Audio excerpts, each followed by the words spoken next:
Women Taking the Lead, episode 82. I think the most important element to my leadership style is giving ownership. That is really how you can make people really, really excited about the work that they're doing, because they're not just sort of showing up and punching in a card and doing a job. They're really co-creating alongside you. Hello, my name is Jody Flynn and welcome to Women Taking the Lead, where we are all about creating blasts of inspiration to help you overcome self-doubt so you can lead with confidence, integrity, and a sense of humor. Head over to womentakingthelead.com to get the solutions to your top 5 leadership challenges. Now, your future awaits, so let's get started. Hello, everyone, and thank you for joining us today. I'm here with Roeder, who is the founder of Edgar, a new social media automation tool designed to prevent updates from going to waste.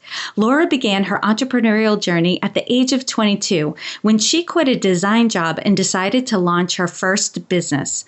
Since then, she founded B School with Marie Forleo, has run successful courses of her own like Creating Fame and Social Media Marketer, and was even named a top 100 entrepreneur in America under 30 a few years ago. Edgar was created out of a need Laura had in her own business to more effectively manage social media. And so in 2014, Laura pivoted her business to dive into the software as a service world, or SaaS as it's known.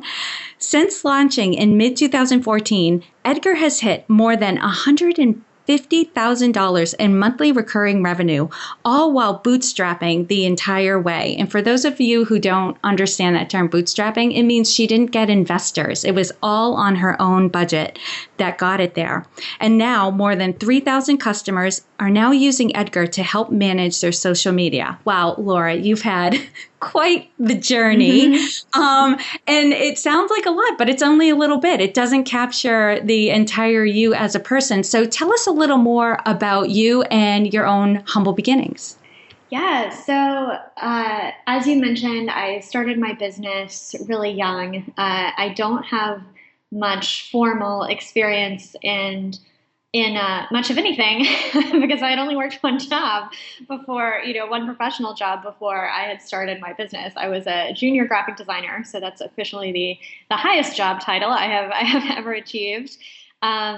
And I really didn't know what I was doing when I started out, because I quit my job without having freelanced on the side first. Most people are smart enough to kind of do some work on the side, get a few clients, figure out how it works, and then quit their job. But I just quit my job, and then I had to find a client.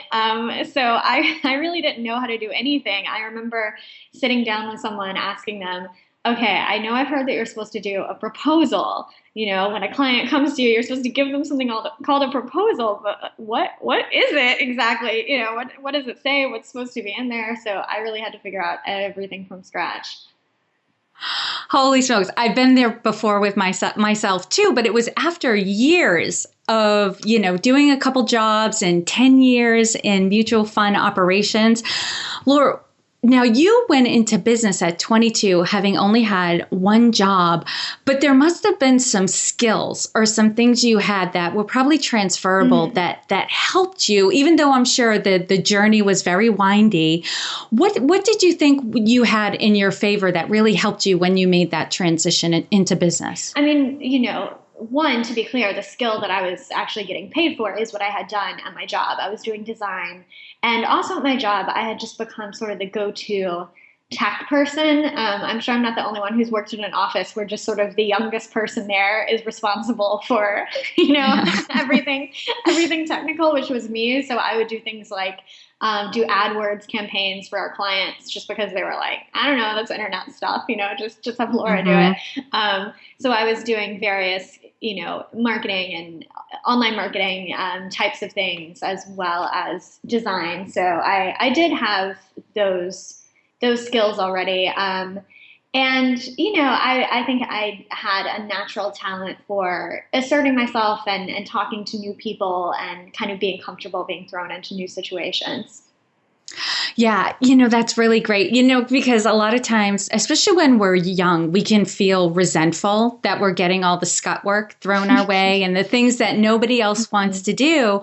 But actually, there's an advantage in that because then you know more pieces of the business than most other people around you. Right. I remember, at that time it was becoming a thing, like people wanted to buy up domains. And so I remember the people who owned the company I worked for being like, okay, Laura, we don't really know what domains are, but find us some related to our industry and, search for them and buy them. So they would just have me, do any kind of grunt work that was related to the internet. But then I, learned about that industry and buying and selling domains and things like that. Right. And even though you were doing some similar work doing it, when you're a paycheck employee to now being the business owner, having to get clients, yes, the work, the technical work itself is the same, but there's so much more to that. And I know we're going to get into it because, and clearly, you had confidence at that time. Right. And you probably gained even more confidence, feel even more secure in who you are and what you're bringing to the world.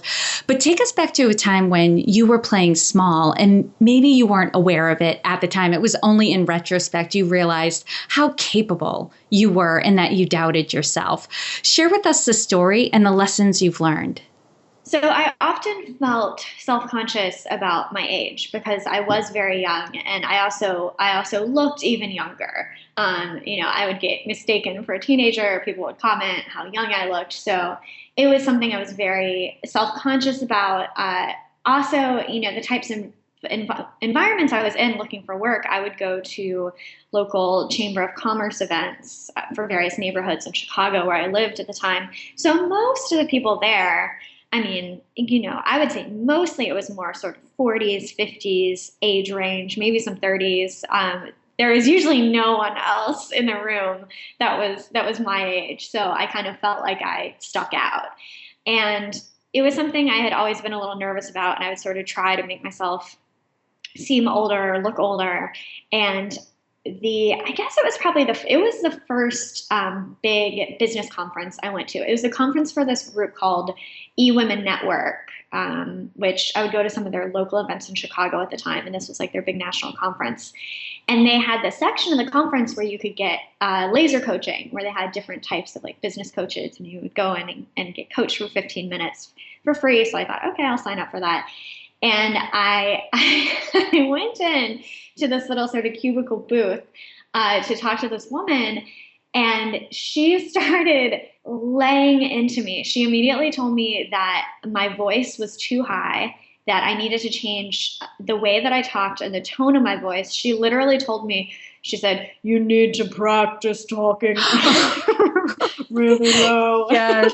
Oh my God. She said if I practiced talking like that I would like naturally bring, the tone of my voice down. She said I needed to dress differently. She said I needed to cut my hair differently. It was crazy. And I remember like trying to hold it together, while she was talking to me, like, okay, thanks for the feedback. And then afterwards, just like lost it, just like sobbing, because she had literally said to me all the things that I was afraid that people were thinking, like all your worst fears, someone says them to your face. Actually, the person I had met at this conference, Christine Kane, who now is like this huge deal online. And I remember going to her hotel room afterwards and just like crying to her. And she was so sweet to me. And she was like, "Don't listen to that lady. She's just mad that she's not young anymore." But the upside of this is like after I had gotten over the upset of being like, "Oh no, she's right. I need to change everything about me." The way she had done it was so over the top, like the talking like this, that it didn't take that long to sort of see how ridiculous it was as well. Mm-hmm. And what I really saw is, okay, someone just said to my face all of my worst fears, and I'm fine. Nothing happened. Right. You know what I mean? Like it didn't actually change my life at all. Like this woman was sort of mean and it made me feel bad, but she didn't change me. She didn't change my business. She didn't change anything. And it actually was this great lesson in like, okay, what if everyone is thinking, like, what if everyone in the room is thinking that they don't like my voice? So what? What does it really matter to me? So it was a really hard thing, and she made me feel terrible, but I think I'm grateful for it in the end. Yeah. Oh my gosh, Laura, what a great gift to be, to face your darkest fears. It reminds me of Harry Potter. I mean, but it sucked at the time, right? It really upset you. But in retrospect, to look at it and go, that's my worst fear. And I just faced it. And so what? Right. I do, it always makes me cringe a little bit when I hear about young women being coached to be more man-like in order to be accepted. But I think this is a great story, and your success that you had after this experience, just being yourself, really like negating the advice you got and deciding that it was more important to just be yourself. And you went on to be incredibly successful with your high voice and your longer hair and the clothes that you like to wear. You were able to stay feminine and be who you are and still be successful. That's huge. Yeah, and I think now I can sort of look back, and the coach was quite a bit older. She was probably in her 70s. And now I can look back and sort of see that as an interesting thing. And it really shows you how different things were when she started. Right. She was probably running a business when she was young, and she probably felt that she did have to change these things about herself in order to be taken seriously. And luckily, that's not how things are anymore. But now I can sort of look back with compassion with the hard times that I'm sure that she went through. Mm-hmm. Absolutely. It probably was true for her that if she hadn't changed herself, she would have had a much harder time. That's a great way to look back on it, and look back on it with compassion. And it's great that you had somebody who was there that you could connect with right away, who could say, nope, take it with a grain of salt. This isn't where you want to go. And it's also important for, especially for the women listening, to know that, sometimes people are going to come at you with some advice that's well intended. Right. But it's not always going to be a good fit for you. So if it really turns you off or makes you cringe and really upsets you, find someone that you can bounce it off of so that you can put it in perspective and see if you really want to take it on or let it go. Mm-hmm. Huge. Now, Laura, share with us a time in your journey when you had a wake-up call. Take us back to that moment and share with us the steps that you took that led to your success. And this one, I actually had a more challenging time thinking of a story. I think what I'm going to share actually was an experience with Derek Sivers, who is someone that I really admire. He was the creator of CD Baby, and he sold that for a lot of money. And he has a lot of just really smart, unorthodox business advice. And when I had first moved to LA, I was doing social media consulting. My best friend is an actress, and she was on the TV show Heroes at the time, and I had helped her get on social media and create her online presence and all that kind of stuff. So I was thinking, okay, I'm going to specialize in maybe actors and maybe the kind of fantasy sci-fi world, because, those actors and entertainers have their own conferences and their own sort of little inner circle that I could get into. And I remember I met Derek, and I was kind of talking with him about this new career that I was starting. And we were talking about all these ideas and how I could specialize in this area. And I remember walking home from that meeting and just thinking, like, I don't even like sci-fi. And for some reason, after talking out the idea with him, it really hit me, there are so many people that this would be their dream career, getting to do social media and work with all their favorite actors and, be involved in their favorite sci-fi fantasy movies and TV shows and stuff. That would sound amazing. They would love to wake up and do that every day. And I don't even like those shows. And for some reason, that really stood out to me as pointing me in the direction of really focusing on what I genuinely like, and not trying to make myself like something else or try to make myself do something else that might be sort of a smarter direction, because I thought, I already have a foothold in this world, so that'll be easy for me. But it never was. I mean, I pursued it for a little bit, trying to get more clients who are actors, and it just never worked out at all, because I didn't really want to work with actors at all. I liked working with my friend, but I didn't want to work with other actors. And it was just a lesson to me in not following necessarily what logically makes sense, but really letting yourself be true to what you really want to do. Yeah. Oh my gosh. I totally get that. How it would seem from the outside that it would be super easy to just put yourself in this world and get a lot of clients. But if you're not passionate about that area, if you like, because a lot of people, there's always the question of passion. Do you have to be passionate about a certain area really to do well in it? But when you have a passion, like if we're talking about acting and sci-fi, if you have a passion for those areas, you start speaking their language. Right. And you get them. If you don't, there's always something missing, right? And it's harder to connect. So it's not as easy as it appears. So it is important that, especially if you're going to spend a good chunk of your waking hours in one particular area or career or area of business, that you have a passion for it. Right. So that you get it. Yeah. Right. And you know that what that passion can be is different for different people. Like, now, further along my journey, I found that I just really enjoy running a business. And I think you could throw me into lots of different types of business. I think that if I owned a local tree trimming business, that would be really fun for me. Just doing the operations and doing the marketing. Like, for me, it doesn't matter so much what the topic is. So I think, the passions can be different. But yeah, if you're doing one-on-one services for people, like you said, people can tell if you're excited about sci-fi or not. And they're going to have a much stronger connection to the people that are, as opposed to the people who are just doing it because they think it's going to be lucrative, basically.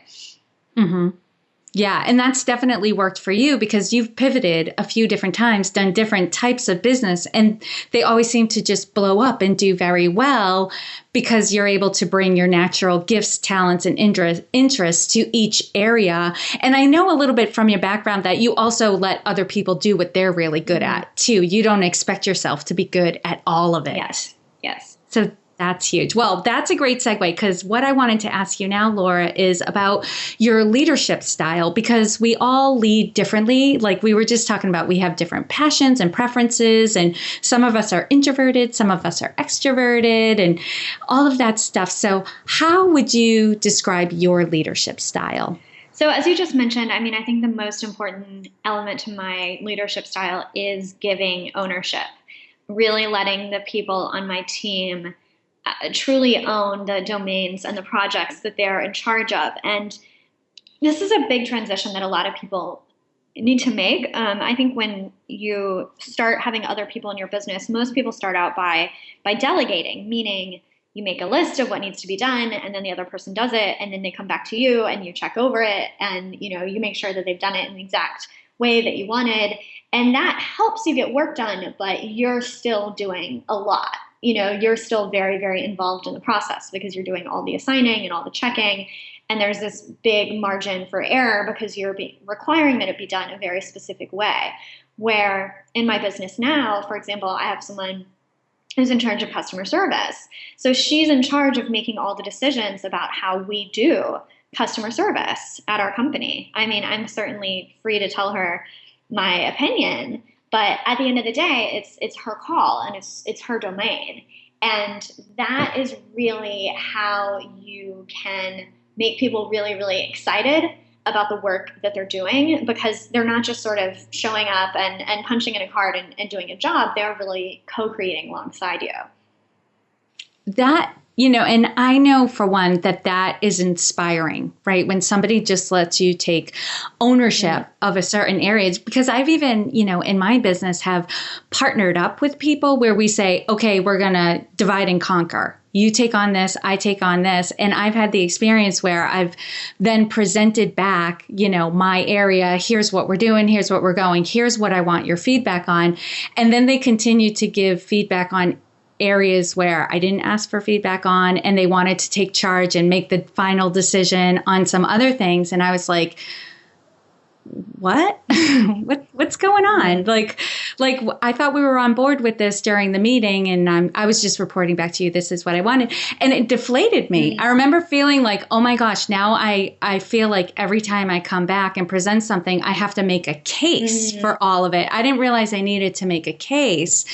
And it did steal some energy. And I can only imagine as a team member, I would want your feedback for sure. And of course it's your business and, your opinion's important, but to know that you trusted me enough to kind of take the lead and make some decisions on things and then let you know what I've decided and how it's going, I would get super revved up and I would want to do more research and try out some new things and just see how we could innovate it, like just to make it exciting. And I can imagine the people around you get supercharged by that energy. Yeah, and I think as business owners, we often make it too black and white. We think like either someone wants to own a business or, they're not that type and they sort of just want to be an employee. But that's really not true at all. People like to have authority and have ownership and have that creativity. And not everyone wants to own a business. I'm reading a book right now that's I'm blanking on the title, but it's a memoir of a woman who was a personal shopper at Bergdorf Goodman, and she created a lot of their departments. Like she ended up really heading up studio services where they would loan out clothes for TV and film, which ended up being very lucrative for them. So she was very happy to have this leeway to create these opportunities for Bergdorf, which ended up adding millions, billions of dollars to their bottom line, but she had no interest in owning a department store. She loved her part of it. She loved the styling. She loved the shopping. She loved working with the films, working with the people. And it was just a good reminder for me. There's lots of people who have no interest in running a business just because that's a very specific set of skills, but they're super interested in running a customer service department or running a blog or even just being a customer service person that really gets to show up and do their best every day because they're given that freedom to do so. So I think we always need a reminder of that as business owners. Not everyone's like us and not everyone has the skills that we have, but that doesn't mean that they don't want to have that same sort of freedom in their job. Mm-hmm. And the term that keeps coming to mind, that's a big buzzword right now, is intrapreneurship, like people who work within companies who have that entrepreneurial spirit. And it goes back to, the first thing you said when I asked you this question is you give your team ownership, right? They might not want to own the business, but they want to own their piece of the business, their contribution, and you let them do that. Exactly. Huge. All right, Laura, what is one thing you're working on right now that you're really excited about? So the big thing I'm working on is, of course, my software, Edgar. We launched about a year and a half ago. And as you mentioned in your intro, we've just had super fast growth ever since. We're hiring a lot of people right now, but I mean, the reason that I'm here really is just so that people who haven't heard of Edgar yet can go to meetedgar.com and find out more. We're a social media automation tool that's really, really different from the other tools out there. You load up your library of content into Edgar.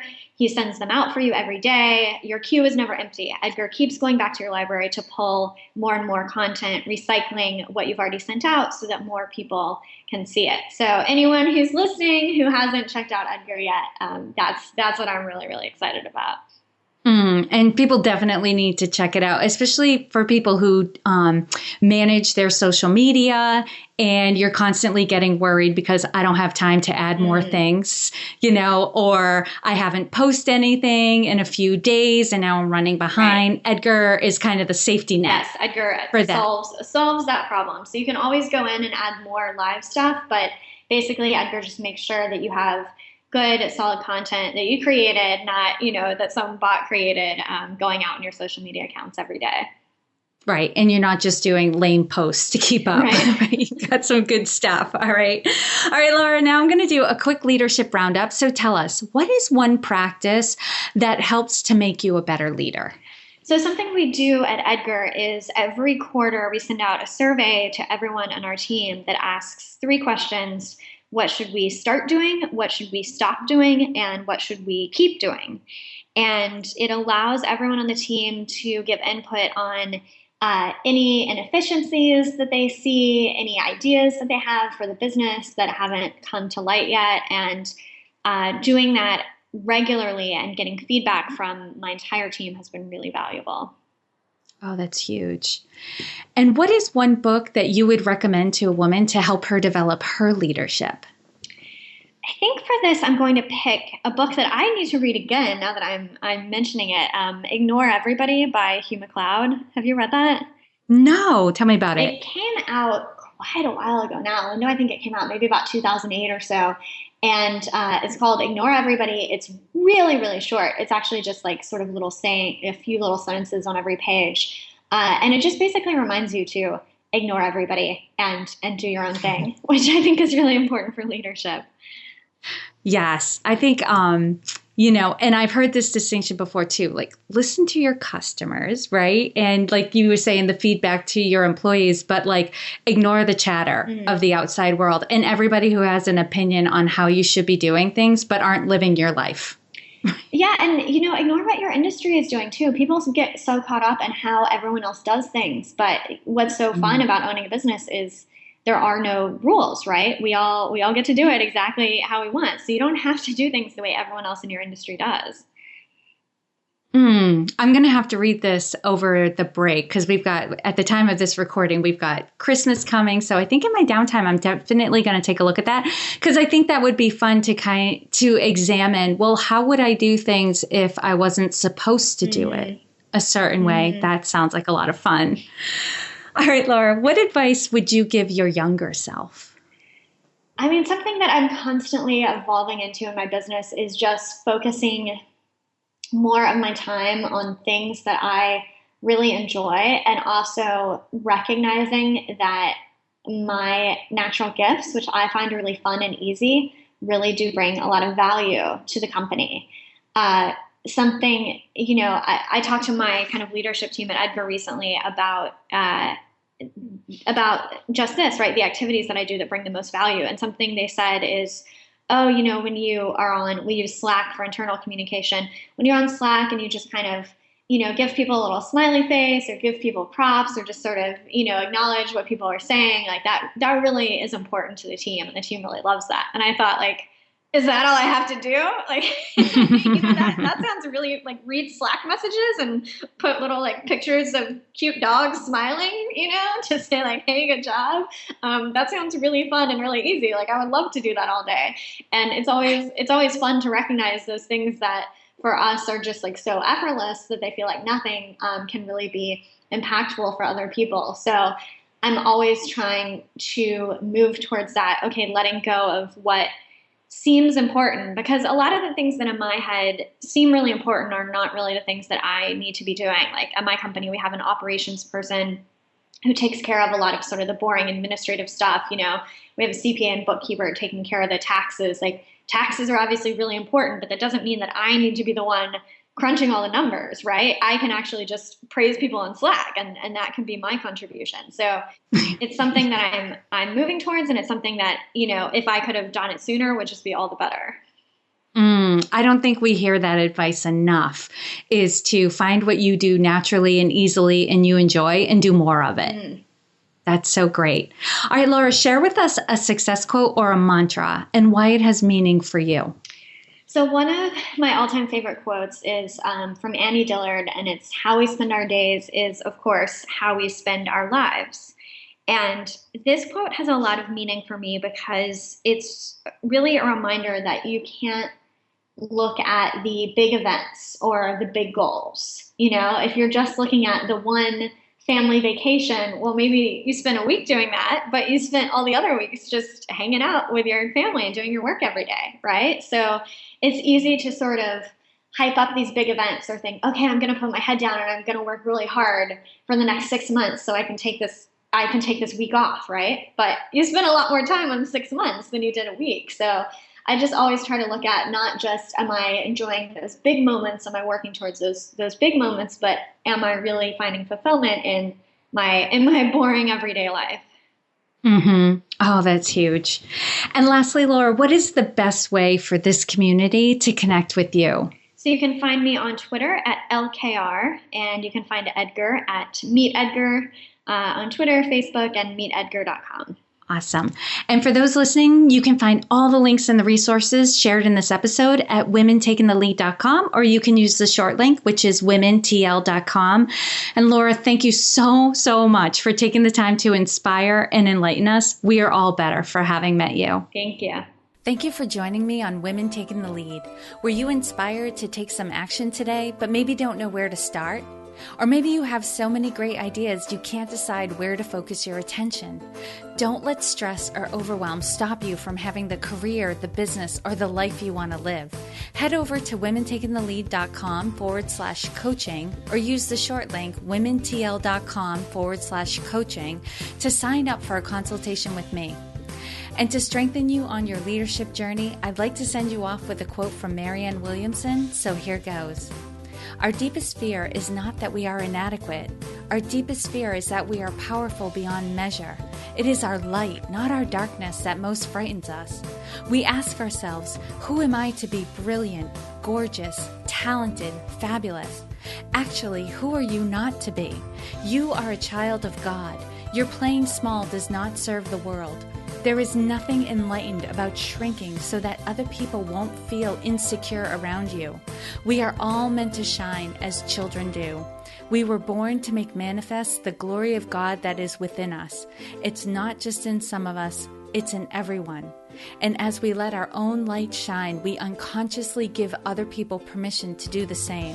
As we are liberated from our own fear, our presence automatically liberates others. Again, thank you for joining me, and here's to your success.